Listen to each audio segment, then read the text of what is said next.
晚间庙会广场前，一群孩子收敛起国小年纪的活蹦乱跳，学习老祖宗留下的七仟武术。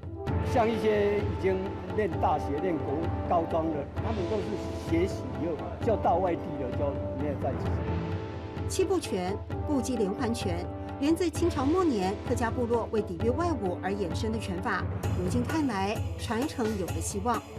因为大家都很珍惜，就不会说晚上让他跑，然后我们村中的小朋友就你把他记起来。阿公、妈妈都来了，一群大人聚精会神地盯着、教着。有别于小朋友三分样，大人可是把气功、轻功全用上。所以呢，扎扎实实一套拳打下来，其实很花体力，对不对？爱用香兰大陆人爱用老酒几斗汗。哦，会流很多汗。对，我流很多汗，对，对不对？我流很多汗。哦，爱出懂多汗也可以，这是视线，这是赵安。那所以我看你们是每个人是大冷天都穿短袖哎。都短衫袖在打困，较利偏。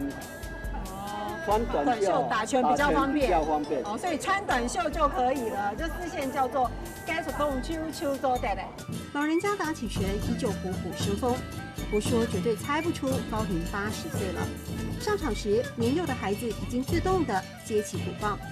是我们在营造社区嘛，然后就是这种做传承的，因为如果就是没有人在学习下去的话，那就可能就断层就没有再延续下去了。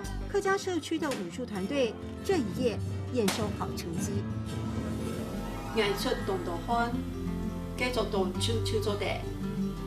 嗌出動道漢，繼續動手做地。